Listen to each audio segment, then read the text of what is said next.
my friends, Jacob is here once again. It's a new year, new you. Happy New Year, everybody. Welcome to the program. I am excited that you're joining me, that you pressed play.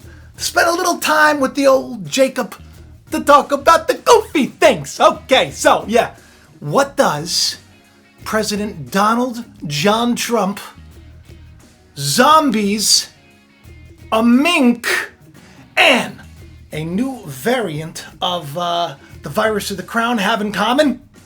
Well, buckle up, because you're about to find out.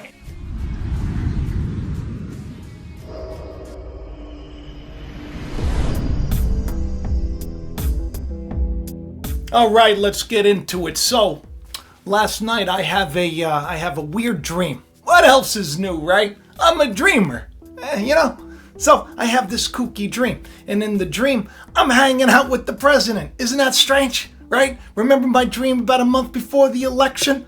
We're going to talk about this in the next couple of weeks, because I've talked about all of this stuff that's, my concerns about what was happening, my worry, my worry and concern that it was going to be exactly what it is. So there you have it. Here we are, and January 6th, by the way, it looks like Mike Pence. Everybody was saying that the guy was turning his back on, the Trumpster. Looks like he's going to welcome the senator's bid to, find out if this was a bad thing, to find out if this was, what they say, stolen. It's a big deal. I think like 140 people came together. They're not going to go along with this.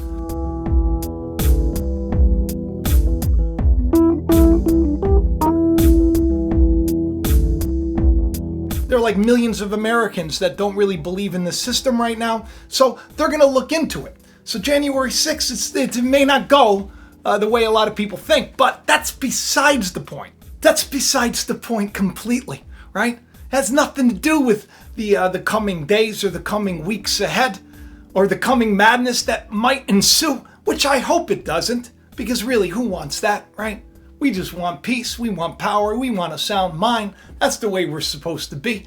Calm in the midst of the storm, which, if you have faith, you'll be okay. If you ask for the truth, no matter what the cost, you'll be okay. But there are a lot of people that they don't have faith at all. They're like sucked into the system, and they think that this is all, they think this is reality. This isn't reality. This isn't reality. The love you have for your family and your friends, that's reality. But let's talk about the dream, shall we?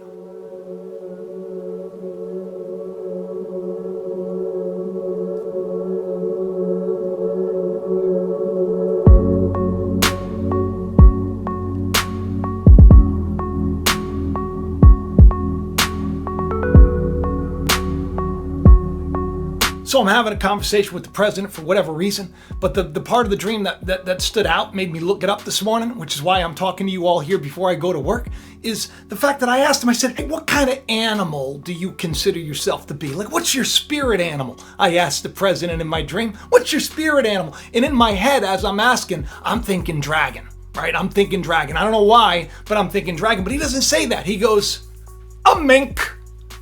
Like a mink. Like little ferret, little weasels. A mink!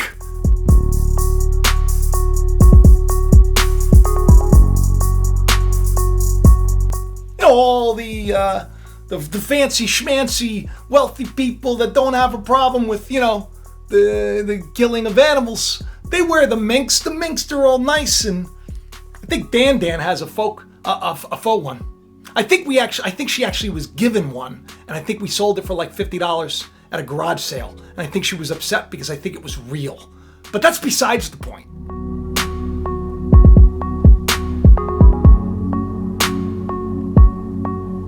A mink, right? So it's a little strange. So I come downstairs to have my morning cough with the Dan, and I tell her about this dream, and then I Google mink, right? I was like, what does a mink mean? I look it up. Northwest Coast Legends, mink is this is kind of interesting, right? Because in the dream, Donald tells me, the president tells me, he goes, well, my spirit animal's a mink. You know what a mink is? It's known to be an irreverent trickster. It's a troublemaker. I'm not saying he's a troublemaker, but he is kind of a goofy guy. And this is interesting, whose exploits are culturally inappropriate, but in a humorous way.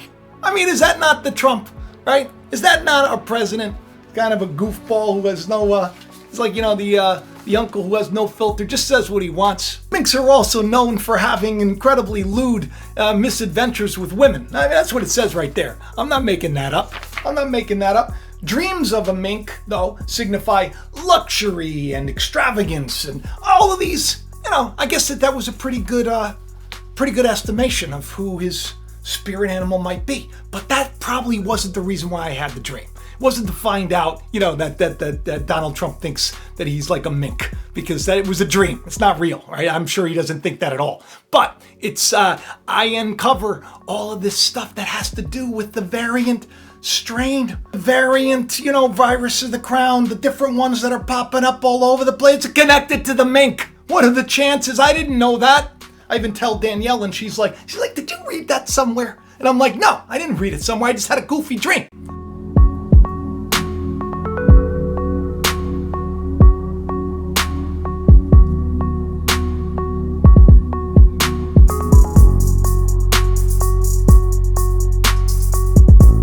Yeah, and here's the thing, right? Because everybody's been talking about the Nostradamus prophecy with the zombies and this and that. There's always like a Nostradamus, like this is the year. There are always these goofy prophecies. But the interesting thing is, there was a bunch of articles about the minks becoming zombies. That they were. See, here's the thing: they were culled. There was like millions of them. I mean, millions upon millions in Denmark. They killed them off.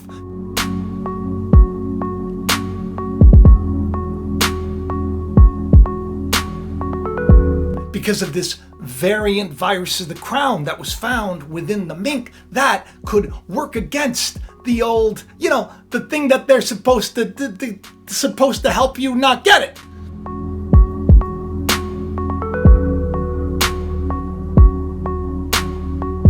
Because with the spike proteins, and it's all science, right? And I don't know anything about science, but supposedly this variant strain, it's not good. It won't work. So they're like, we got to get rid of all the mink everywhere in all of Denmark. And they did. They killed them off completely. But here's the problem. They bury them like 3 feet deep in some kind of army base location. And they were coming out of the ground after they were dead. They were popping up on top of the surface. A lot of them were all coming out like zombies out of the ground.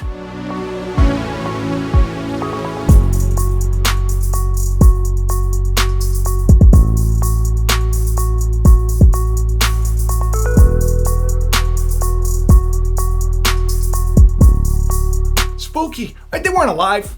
They weren't like going, and they weren't trying to, bite people's noses off or ears off or anything else. It was because, when they die, the gases, they bubble in and then just kind of push them to the surface. So they're going to dig a little deeper and then bury them again. Now here's the problem though. It's like a biological hazard. So they got to exhume everything. They're going to exhume everything in the spring, and they're going to, I guess, move it somewhere because, people are worried. There's like a watering hole, like right down the street where everybody goes and they bathe.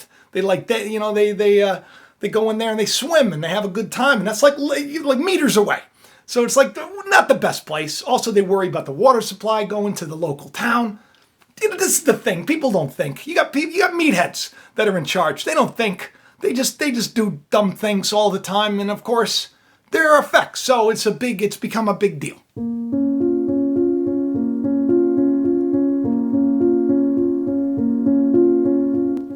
Mink, weasels, and all them, they're like one of those unclean animals.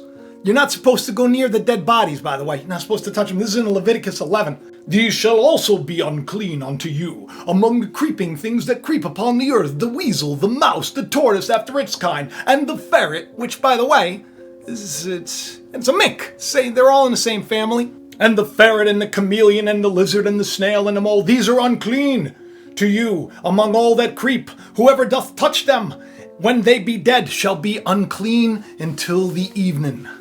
So they're worried. And there's just like this. It was in the news. It was in the news just last week, too. I guess they started talking about this variant that's coming out of. So what happens is the virus of the crown, it goes into the animals and it changes. And then they transmit it back to the people. So the people give it to the mink gives it back to a lot of animals don't transmit it. But this one does, the mink. And here I have a dream and the spirit animal's a mink. I think it's strange, zombie minks. Hey, listen. I just wanted to share that with you because I thought it would be fun. I thought it would be a quick little, program for all of you. Something to look into, something to dig into. The fact that this thing is mutating is spooky. The fact that they're stressed out now about the zombie minks that are in the ground bubbling to the surface, spooky. Oh, it's going to be an interesting year, but it's off to a great start, isn't it? I say that ironically, but listen, people, don't be worried, don't be freaked out. You know why? I'll prove it. Look, I'll just randomly select the page because I like to talk about scripture. I'll just randomly, there we go. I didn't open up to anything. And let's see what it says. Let's see what it says. And it shall come to pass in that day that the Lord shall beat off from the channel of the river unto the stream of Egypt, and shall be gathered one by one the children of Israel. Oh, that's not bad, right? That's not bad. And it shall come to pass in that day that the great trumpet shall be blown. It's ironic I opened to this page. And they shall come which were ready to perish in the land of Assyria and the outcasts of the land of Egypt, and shall worship the Lord in the holy mountain of Jerusalem. Now, I didn't do that on purpose, but I got to tell you something. That's Isaiah. It's the end of chapter 27, and it's like highlighted. So that's where my eye went, right? So I think it's pretty cool. While everybody's worried about doom and gloom, here we have this message of hope. It's going to come in a day when people are going to get sick of the nonsense. They're going to realize that that the only way out is within. Right? The only way out is with faith. The only way out is to know the truth of God and the fears of the world and the terrors of the night, right? Which the mink, they're known for being nocturnal. They're hunters, right? They dig down. They don't even care what they eat. Not a great symbol. You don't got to worry about that when you're walking with the light. So I ask you all, walk with the light, will you? Teach me the truth no matter what the cost. It's a great thing to do. Just pray for it. Pray for more, because there is more. I promise you. And this year is going to be off to just a banging start. I promise you. It's going to be interesting. And we're going to talk. We're going to talk about at the end of the month. I got a show to do, which is going to bring a bunch of shows that I did all the way up together, and it's going to come to a great culminative ending that is going to really give a lot of people a lot of hope in the midst of a great storm. I love you all, and I'll talk to you soon. Don't forget to subscribe, share, tell your friends. Definitely hit the like button, leave a comment. These are the only ways to help this channel to reach more people, especially if it's helped you. Just send it around. Or if you want, get one of the t-shirts that Noah designed. It's below in the comment section. And thank you to my patrons. Thank you to everybody who supports this channel. And thank you to my wonderful friends out there. I love you all so much. I'll talk to you soon. Bye-bye. Thanks for watching Jacob Israel. Please hit that like button, leave a comment, subscribe, and share this channel around. If these shows have helped you, help Jacob to reach more any way you can, and have the best day ever.